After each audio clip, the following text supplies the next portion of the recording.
Surgieron a finales del siglo VIII desde los mares helados del norte para tomar el mundo por sorpresa.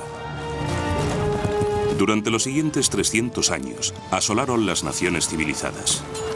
Nada puede detenerlos, ni los océanos, ni el miedo a lo desconocido, ni los soberanos europeos.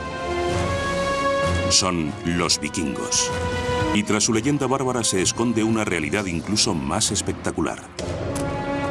Exploradores, colonos y mercaderes, los vikingos atacan atravesando el mar en busca de botín y riqueza legítima. Desde las costas de Norteamérica hasta los mercados de Bagdad, abren las fronteras a un asombroso cambio social, político y económico. Y entonces, desaparecen. Bárbaros, vikingos.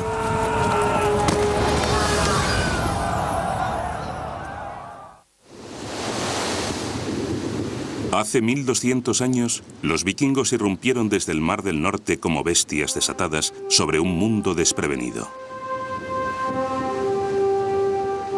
Vienen de una tierra de profundos fiordos, estériles granjas y amargas rivalidades entre clanes. Hoy se llama Escandinavia. Dejan atrás leyendas sobre su violencia y su coraje, sagas de exploración y conquista, y algo incluso más notable enterrado bajo la tierra de su patria escandinava. Noruega, año 1880.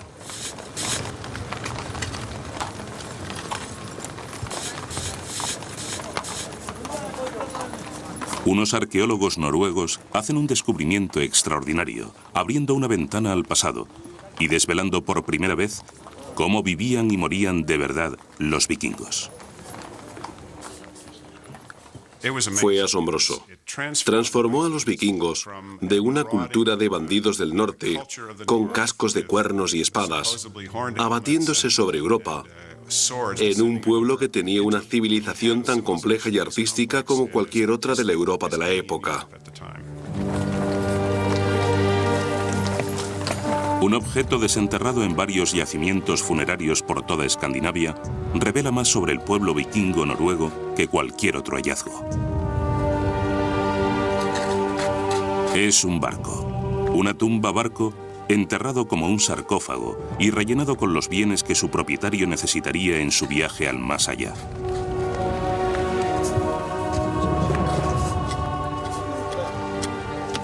La única forma de trasladarse de un sitio a otro era en barco, y diseñaron unos barcos maravillosos. Cuando empezaron a excavar por primera vez, no podían creerse que aquellos barcos extraordinarios navegaran de verdad y fueran maravillosamente seguros para la navegación, muy manejables. Y además tenían un calado de menos de 10 centímetros y podían remontar ríos. Una de las cosas maravillosas que hacían los vikingos muy a menudo con los grandes personajes era enterrarlos en sus barcos con toda su impedimenta, porque creían que la muerte significaba un viaje. Se metían en el barco todas las pertenencias que uno podría necesitar en la vida eterna y se enterraban. Así que está todo muy bien conservado. ¿Quiénes eran esos misteriosos bárbaros con sus elaborados enterramientos? ¿Qué les llevó a convertirse en la maldición de la Edad Oscura? Es finales del siglo VIII en las tierras altas de Noruega. Tenemos algunas indicaciones de cómo era la vida para los vikingos antes de que se hicieran a la mar y empezaran sus ataques. Tendían a ser un pueblo sedentario, orientado a la agricultura, y que estaban bastante organizados alrededor de aldeas o clanes de algún tipo, probablemente de origen familiar, aunque no estamos seguros de ello. Solían tener jefes que gobernaban esos pequeños grupos y a veces guerreaban entre ellos. El clima era más frío que en el resto de Europa. El tiempo a veces podía ser brutal. Probablemente era difícil permanecer con vida, y es algo importante a tener en cuenta. En la aurora de la era vikinga, la granja familiar es la unidad económica base de la vida noruega.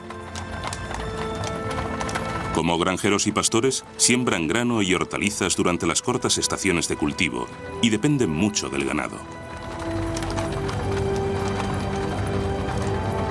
La paz en las tierras del norte está a punto de acabar. La población vikinga en expansión incrementa la demanda de tierra fértil. La tensión se hace insostenible. Inevitablemente se desata la violencia entre los clanes vikingos. Los más fuertes atacan a los débiles. Los asaltantes caen sobre los granjeros con hachas y espadas. Y una violencia brutal. Comienza un conflicto sobre las tierras sin ningún tipo de ley. El rey era básicamente un hombre que tenía una granja grande con sus vasallos, sus granjeros y sus esclavos. Y cada vez que le apetecía enfrentarse a alguien, reunía a todos sus hombres e iba a atacarle. Los vikingos entraban en un pueblo, agarraban todo lo que podían y se volvían a marchar. Así que no eran excesivamente sofisticados, pero sí muy eficientes. Con escasez de tierra y de riqueza en el país del norte, algunos vikingos ponen a un lado sus diferencias y se preparan para buscar fortuna en otro lugar. Las manos y las herramientas que un día dieron forma a los arcos de los graneros se dedican ahora a otra tarea. A lo largo de las costas de los fiordos norteños se está fabricando algo. Algo que cambiará las vidas de este pueblo. El barco vikingo.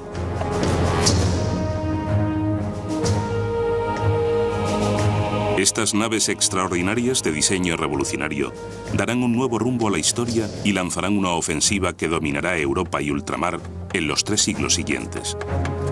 En su barco, los vikingos condensan siglos de técnica de construcción naval y destreza en la navegación.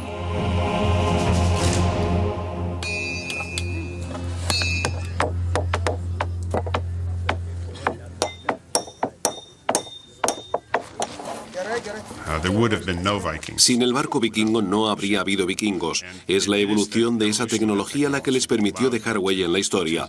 Con el tiempo, aprendieron a construir barcos lo bastante fuertes para navegar por el Atlántico Norte y para recorrer largas distancias. Se podía fabricar uno de esos barcos en un mes o 6 semanas, y el diseño era siempre exactamente el mismo. Hacían el barco más ancho si navegaban por aguas tranquilas, y tan hondo como les hiciera falta cuando navegaban por el océano abierto. Cuando necesitaban un barco de ataque que pudiera remontar los ríos de Rusia a Europa, un barco que penetrara en el corazón del continente, podían utilizar el mismo diseño y la misma técnica, pero en una versión de menor tamaño. Eran tan ligeros que se podían transportar porteándolos, se podían remolcar por los ríos y navegar a vela. Ese era uno de sus rasgos importantes, porque sus barcos eran rápidos como un rayo y no había nada que pudiera atraparlos. Ya no se trata de una nave costera como muchas de las del Mediterráneo. Podían saltar de Noruega a Escocia, y de las Islas Fero a Islandia, y de Islandia a Groenlandia, atravesando mares abiertos que eran tan peligrosos que los barcos costeros ni siquiera lo intentaban. A los vikingos no les daba miedo y tenían la tecnología para llevarlo a cabo. El resultado, un barco con poca resistencia al agua y una alta adaptabilidad, una maravilla tecnológica para su época.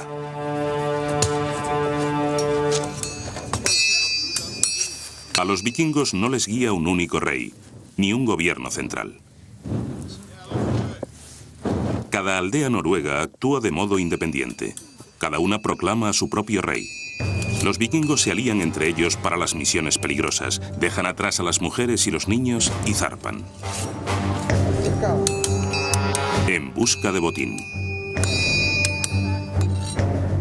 Y llevan armas adecuadas para el pillaje. Entre las primeras víctimas de sus incursiones están los monjes de Lindisfarne, en la costa inglesa, en junio del año 793.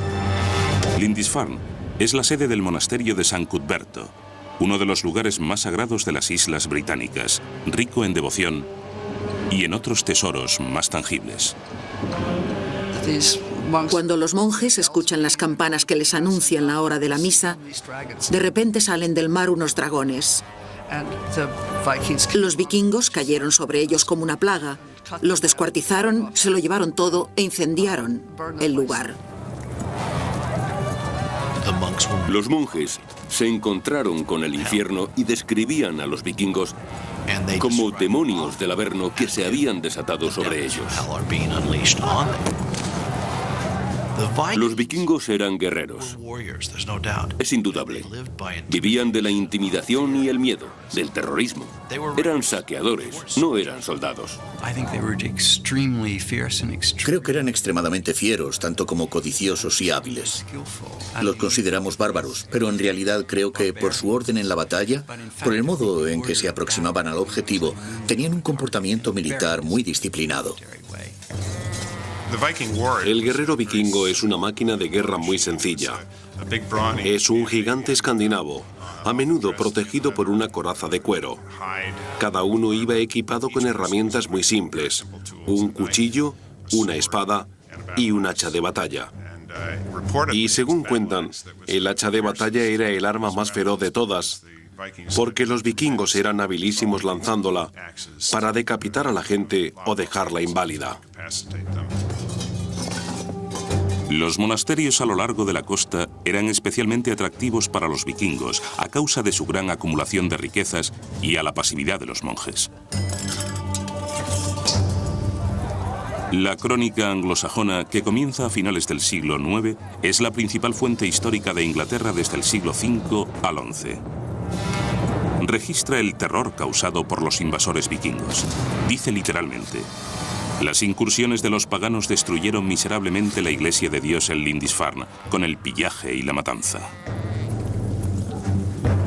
La historia considera el ataque blasfemo contra esos monjes y sus tesoros en el año 793 como un momento clave, el primer ataque marítimo vikingo a gran escala. Pero Lindisfarne y los otros monasterios vulnerables a lo largo de las costas británicas no fueron más que el principio. Cuando termina el siglo VIII, los saqueadores vikingos fijan la vista en premios más importantes. Las grandes ciudades de Europa están a punto de sentir el poder y la furia de los hombres del norte y a probar el filo de sus espadas.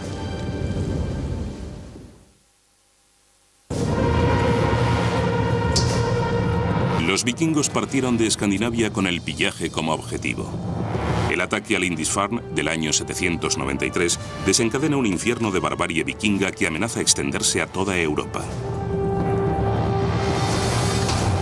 A mediados del siglo IX, unos 50 años después de Lindisfarne, ya se ha corrido la voz sobre las riquezas al alcance en Europa. Familias noruegas, pueblos y comunidades enteras se agrupan para construir barcos. Planean mejorar su nivel de vida a costa de las gentes ingenuas del otro lado del mar. Los españoles que más tarde llegaron a América buscaban oro, pero los vikingos buscaban plata. La plata era lo más valioso para ellos, y muchos de los objetos religiosos y de los elementos que se encuentran en los monasterios estaban hechos de plata. Las facciones vikingas zarparon cruzando el mar sin un jefe único que los dirigiera. Sus flotas agrupaban a veces montones de barcos.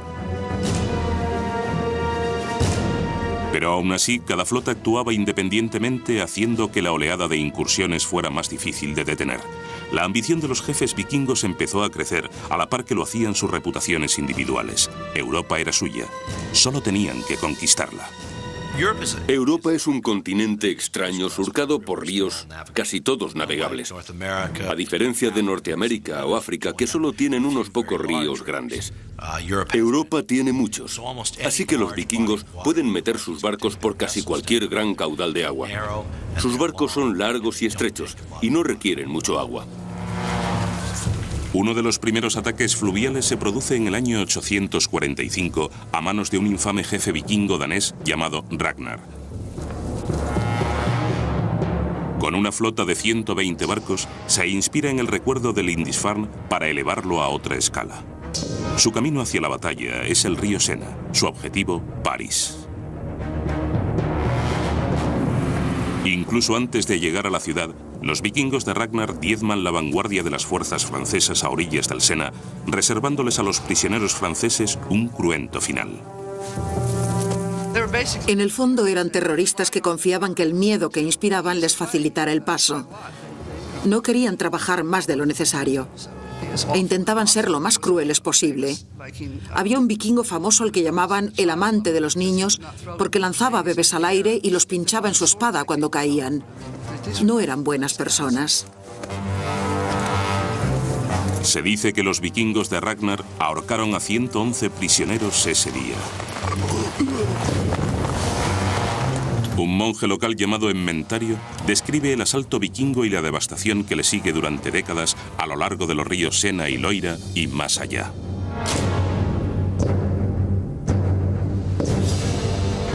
El número de barcos crece. La interminable riada de vikingos parece no cesar nunca. Los cristianos son víctimas de masacres, incendios y saqueos por todas partes. Los vikingos conquistan todo a su paso y nada se les resiste.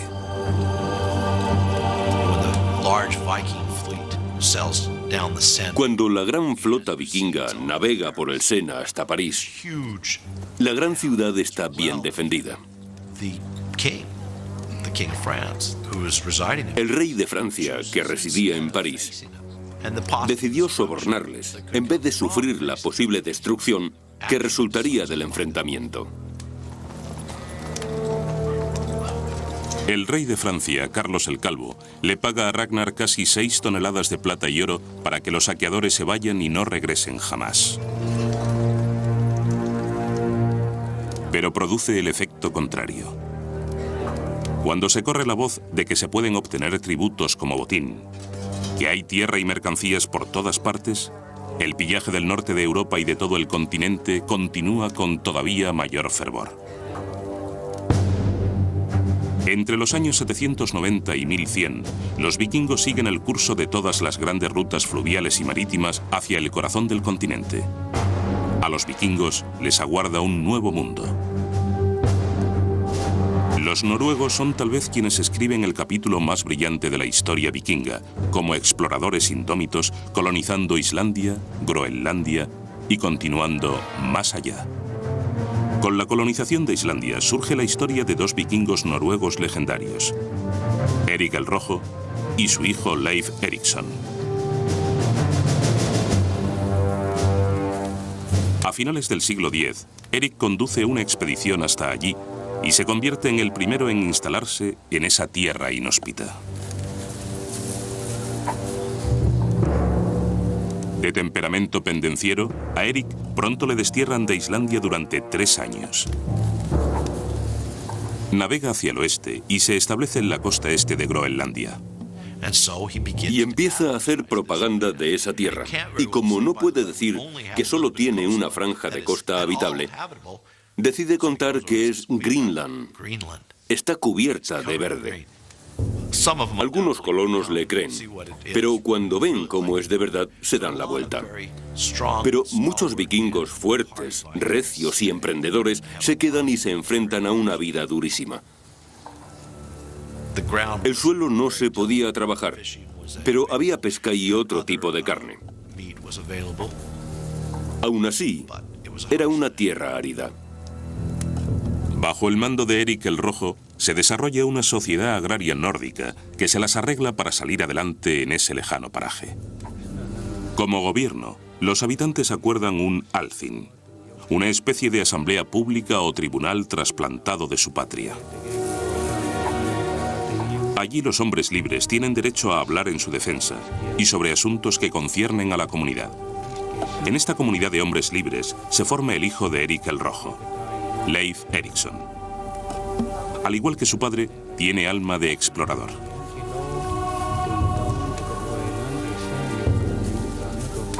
En el año 1000, zarpa de Groenlandia.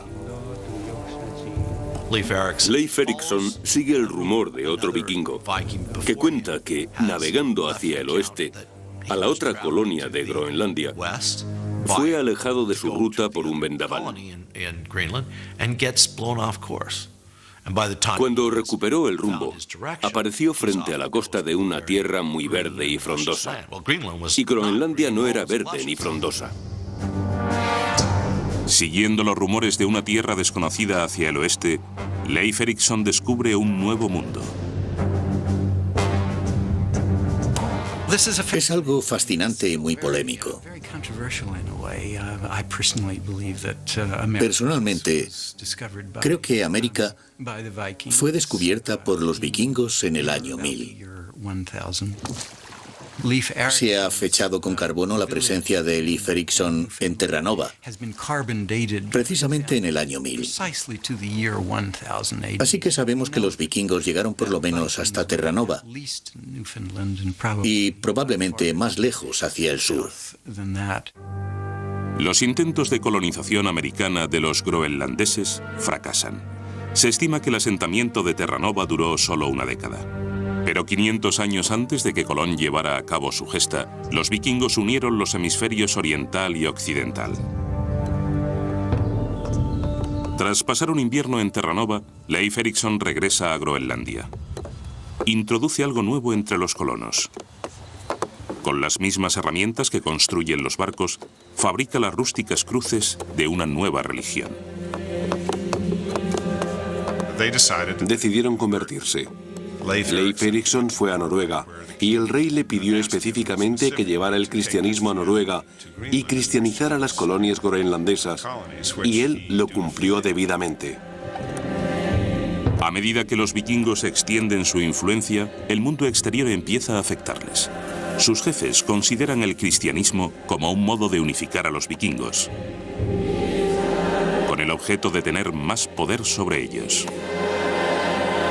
En la aurora del siglo XI, 200 años después del ataque de Lindisfarne, los hombres del norte siguen sin tener un solo rey, ni sentido de la solidaridad. El cristianismo es un motivo de unión. Pero los vikingos cristianos han de enfrentarse a veces a la resistencia de sus vasallos paganos, la resistencia a abandonar a sus antiguos dioses. Los reyes se inclinaron hacia el cristianismo porque les convenía, les servía para consolidar su poder y empezaron a imponérselo a su pueblo, lo que causó muchos conflictos. A la gente no le gustaba, les daba miedo, no querían abandonar sus viejas tradiciones. A la isla acudieron algunos misioneros cristianos que convirtieron a unos pocos.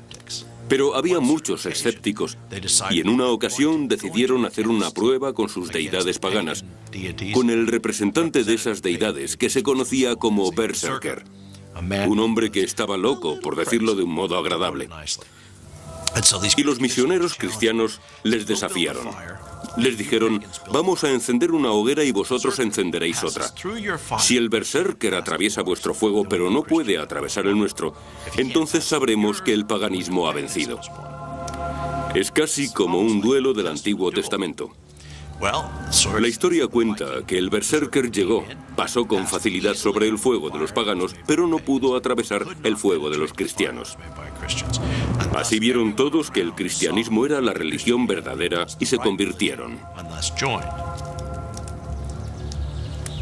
De vuelta en Noruega, emergerá el nuevo catalizador de la unidad vikinga en la persona de un muchacho vikingo. Harald Hardrada es el hermanastro del rey Olaf de Noruega y su heredero aparente. Solo tiene 15 años y ha luchado en el bando perdedor de una guerra civil vikinga. Pero volverá. Se vengará y escribirá su propia historia con la sangre de sus enemigos.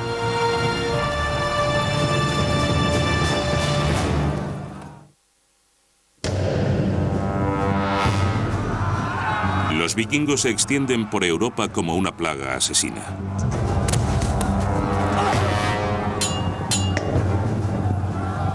Los primeros en caer son los monasterios indefensos, pero pronto los invasores llevan el terror hacia el interior del continente. Al final, los vikingos acaban luchando entre ellos. Noruega está inmersa en una guerra civil. En 1030, las fuerzas leales al rey danés Canuto el Grande se enfrentan con la del rey noruego Olaf en la batalla de Stiklestad.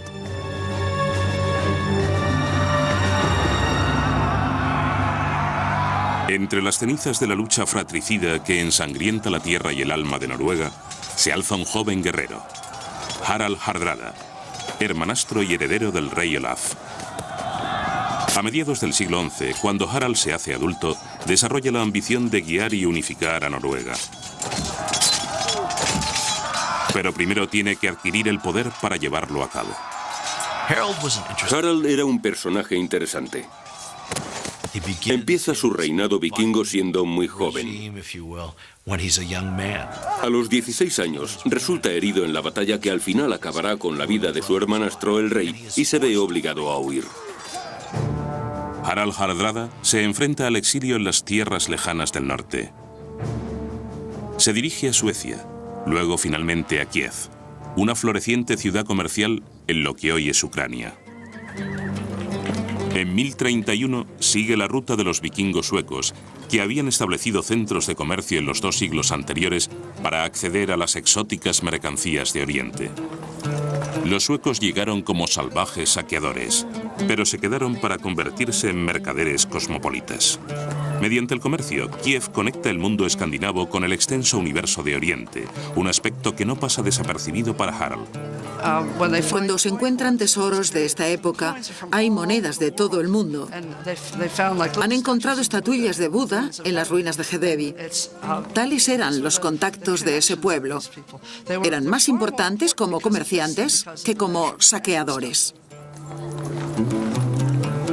Es en esta encrucijada de cultura y comercio donde Harald se da cuenta de que sin un mercado para su botín, su poder es limitado. Una lección que pronto pondrá en práctica.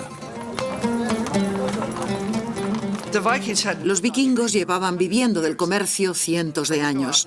Cuando saqueaban un monasterio y cogían un montón de copas y manuscritos, no se los llevaban a casa. ¿Para qué les servían? Tenían que ir a otro sitio y cambiarlos por algo que les interesara. Pero las mercancías materiales son solo una parte del comercio. Los vikingos también comercian con carne humana. Como tratantes de esclavos, comercian con los hombres y mujeres que capturan en sus incursiones. En esa época las mujeres morían al dar a luz en porcentajes muy altos, así que había una demanda constante de suministro de mujeres. Capturaban a las chicas, se las llevaban para violarlas y luego las transportaban a mercados de esclavos donde las vendían. Pero a pesar de las lecciones económicas de Kiev, Harald no había llegado tan lejos solo para probar fortuna con el comercio. Su corazón de vikingo le latía con fuerza. También tenía que vestir el manto de guerrero y aprender las destrezas que le harían rey. Hacia 1038, Harald ha ganado confianza y está hambriento por un botín. Es el jefe de una fuerza de élite de mercenarios vikingos. Combate insurrecciones por todo Oriente, a sueldo de gobernantes extranjeros, acumulando riqueza y poder mientras se prepara a regresar a Noruega para apoderarse de la corona. En Sicilia, Harald demuestra su legendaria creatividad. El mandato militar de Harald no se caracteriza por una especial valentía, sino por una avezada astucia. Una importante virtud vikinga es que vale más actuar con habilidad que partirle la cabeza a la gente. Una de sus tácticas era que cuando llegaba a una ciudad y la asediaba, hacía que capturaran a los pájaros que entraban y salían de ella y les ataba una ramita ardiendo, untada en brea, antes de volver a soltarlos. Los pájaros volaban de regreso a sus nidos, entre la paja de los tejados, y la ciudad se prendía fuego. Entonces tomaba la ciudad. En la saga del rey Harald, el historiador islandés del siglo XIII, Snorri Sturluson, describe la efectividad del plan para conquistar Sicilia. Entonces, toda la gente salió de la ciudad implorando misericordia. La mismísima gente que había estado gritando durante días insultos desafiantes contra el ejército y su jefe. Harald perdonó la vida de todos aquellos que suplicaron clemencia y se apoderó de la ciudad.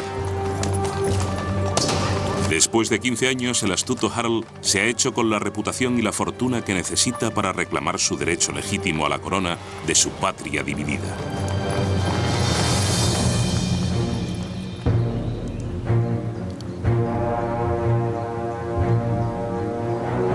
En 1046 regresa a Escandinavia como un mercenario famoso con las riquezas y ambición de un rey, pero sin el título.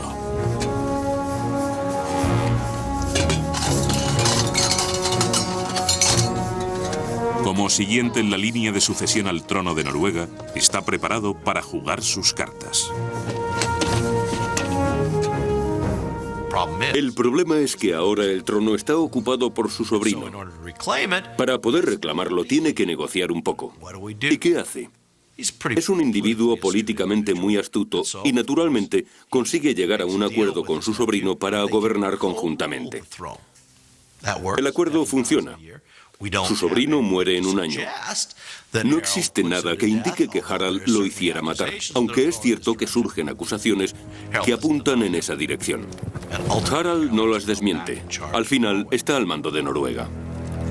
Con la reclamación del trono completada, Harald se dedica a asegurar que su poder no tenga rival. En 1047 se dispone a librarse de todos sus adversarios. Con una mezcla brutal de táctica y venganza, Harald descarga una furia inusitada contra todo el que se le opone.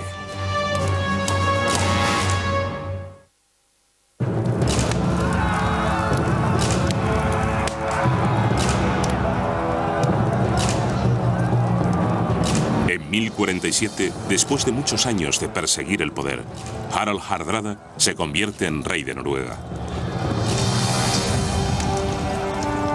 Gobierna a los vikingos con mano de hierro.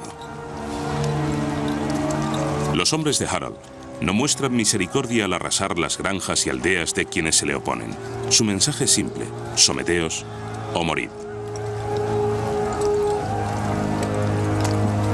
Por todo el país, los enemigos de Harald pagan el máximo precio por su deslealtad.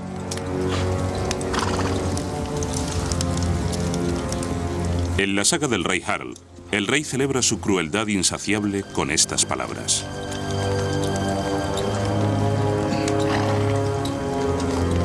mataré sin compasión y recordaré todas mis matanzas. La traición será erradicada por las buenas o por las malas antes de que me afecte. Los robles de la insurrección crecen de las semillas de la traición. Con la insurrección aplastada, es hora de celebrarlo. Los partidarios del rey Harald acuden a la larga casa de troncos para un lujoso banquete. Si tenías mucho dinero, mucho oro, eras el hombre más importante entre los vikingos porque te lo gastabas en el pueblo. Así es como creaban sus ejércitos. Había que darle de comer y cubrirlo de oro porque era lo que querían. Tenías que darles un anillo de oro cuando hacían algo bien o una copa de oro o skald. Necesitabas tener un tesoro enorme y si lo tenías te convertías en una persona importante. Ese fue el objetivo de Harald cuando se dedicó a saquear ciudades, porque así era como se acumulaba el oro. El señor vikingo era alguien que atraía a los otros hombres por la fuerza de su personalidad y necesitaba tener una reputación de triunfos, de llevarte de saqueo a cualquier sitio, obtener una gran victoria y sacarte de allí sin que te mataran. Así que los hombres se reunían en esas salas y celebraban enormes festines y todo el mundo recibía oro y bebía montones de hidromiel. Y de vez en cuando se juntaban y sacaban las espadas y salían a matar a alguien. Pero lo más importante era que esta gran sala vikinga constituía el centro de la vida de los vikingos. En la gran sala se cerraban los acuerdos políticos vikingos, se negociaban sobornos, se forjaban fidelidades y se formaba el poder. Era un sistema muy fluido que permitía a los vikingos aprovecharse de la situación que fuera y tomar decisiones, plantear nuevas fórmulas. Podía derrumbarse en un instante si un jefe moría en la batalla o le humillaban u ocurría algo. Alguien se levantaría de repente, a menudo decantándose en una dirección totalmente distinta.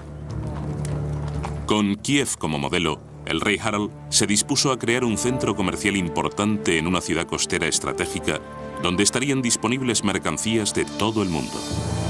La ciudad es Oslo, destinada a ser uno de los grandes puertos de la región.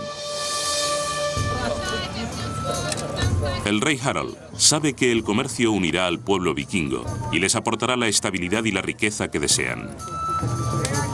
Los mercados de Oslo rezuman de mercancías de las granjas vikingas, trigo y hortalizas, pieles y telas. Los barcos vikingos traen productos de todo el mundo conocido: especias, oro, tejido, piedras preciosas y esclavos. Se comercia con cristal y cerámica de Alemania, joyas de plata de Francia y monedas de las lejanas tierras de Arabia.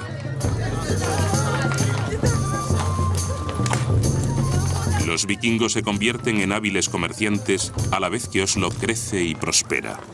La rutina diaria de esta comunidad de mercaderes queda revelada por las mercancías enterradas con ellos: armas grabadas en oro, joyas y los objetos de madera corrientes de los propios vikingos. Pero el desarrollo de un centro comercial importante no hace más que azuzar el apetito de mayor poder y riquezas de Harald.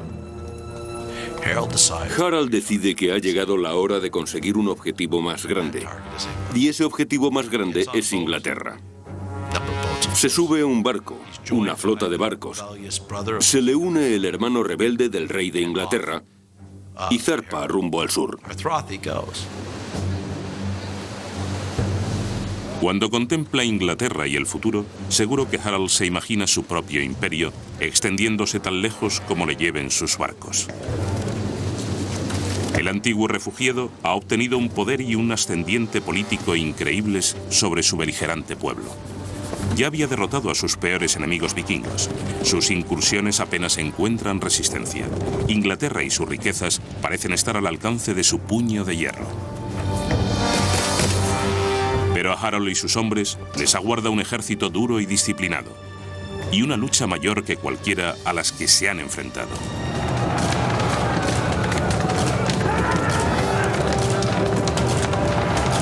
Una lucha que amenazará con deshacer todo lo que se ha ganado.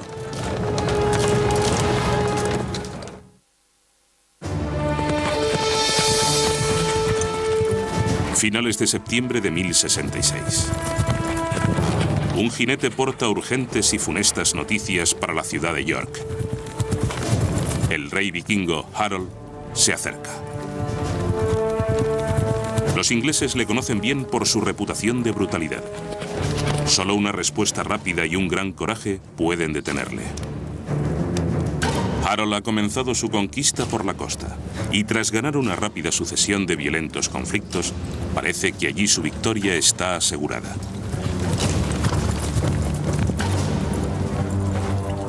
York parece dispuesta a rendirse. Harald y un contingente de sus tropas se dirigen a Stamford Bridge, a unos 12 kilómetros de la ciudad. Espera que los gobernantes de York le rindan homenaje y le entreguen rehenes como tributo. En realidad, Harald está tan convencido de que el norte de Inglaterra ya es suyo, que solo le acompaña una parte de sus hombres y se han quitado las corazas. Pero los ingleses no están tan relajados. Su rey, Harold Godwinson, hace que sus soldados marchen el doble de tiempo atravesando el bosque para cortar el paso al ejército vikingo. Los espadachines llevan cota de malla. Los arqueros van bien armados. Están decididos a detener la invasión vikinga y a salvar a la ciudad.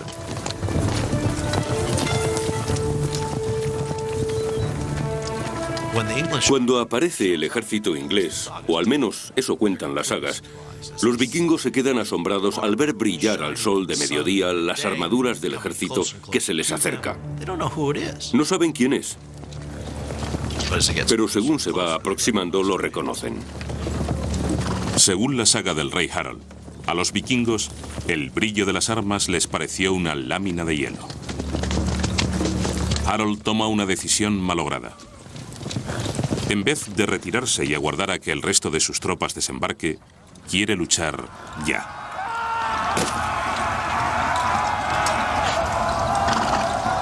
En un momento dado, los ingleses se retiran. Harald presiente la victoria y sus filas rompen la formación. La historia dice que un solo guerrero se plantó en el puente y resistió frente a todos los ingleses. Se trataba de ejércitos pequeñísimos, así que no es nada inaudito. En la Edad Media, las batallas con grandes ejércitos no eran corrientes. Según la saga del rey Harald, Harald arenga a sus hombres con estas palabras. Llevad la cabeza siempre alta en la batalla, donde las espadas intentan machacar los cráneos de los guerreros malditos. El guerrero del puente los contuvo, pero una vez que le mataron, pudieron llegar hasta Harald. Con el puente abierto, los soldados ingleses se abaten sobre las tropas vikingas sin armadura, segándolas como hoces entre el trigo. La batalla es salvaje. Los vikingos emplean toda su habilidad y coraje contra un ejército que lucha por defender su patria. Los vikingos caen uno detrás de otro y su sangre empapa el suelo inglés en una terrible matanza. Las sagas vikingas narran la batalla. El corazón afilado por la lucha del jefe no se estremeció. El fuerte rey demostró a todos el mayor coraje en el fragor de la batalla. Su espada sangrienta hirió de muerte al enemigo. En medio del combate, una flecha bien apuntada o guiada por el infortunio se alojó en la garganta de Harald Hardrada. Los refuerzos de Harald llegaron ese mismo día, pero era demasiado tarde. Inferiores en número y en estrategia, los vikingos se enfrentan a un desastre casi total. Al anochecer, la derrota vikinga es absoluta. Harald Hardrada llegó a Inglaterra en septiembre de 1066 con miles de soldados y la mayor ambición. Pero solo se encontró con la ruina y la muerte. Se dice que de los 270 barcos que Harald había llevado desde Noruega, solo regresaron 30. En las décadas siguientes, los vikingos continuaron sus ataques esporádicos. Pero ninguno llegaría tan lejos, ni estaría tan cerca de crear un imperio como lo estuvo Harald en su último combate. En cuestión de semanas, se iniciaría una nueva era en la historia del mundo. En el momento de la muerte de Harald en 1066, la influencia vikinga había echado raíces profundas en el comercio, la cultura y la historia del mundo. Pero también había sembrado las semillas de su propia destrucción. La asimilación, su absorción por los países que colonizaba y la extensa fuerza unificadora del cristianismo significó su fin tanto como cualquier derrota en una batalla. La historia de Europa cambia esencialmente. La tierra de los Rus, que eran vikingos, ahora es Rusia. La tierra de los normandos u hombres del norte, que eran vikingos, ahora es Normandía. Al final, los normandos conquistan Inglaterra y su legado forma parte de la historia de Europa. Como guerreros, como colonos, como exploradores y comerciantes, los vikingos fueron agentes de una extraordinaria transformación social y política que promovió el crecimiento económico global, el fortalecimiento de Europa, el desarrollo de las identidades nacionales, adelantos en la construcción naval, la navegación y más. Sus brutales ataques les confirieron a los vikingos la reputación de bárbaros. Pero en su búsqueda de una oportunidad, del poder y la riqueza, los vikingos no destruyeron la civilización occidental. La enriquecieron, tal vez para siempre.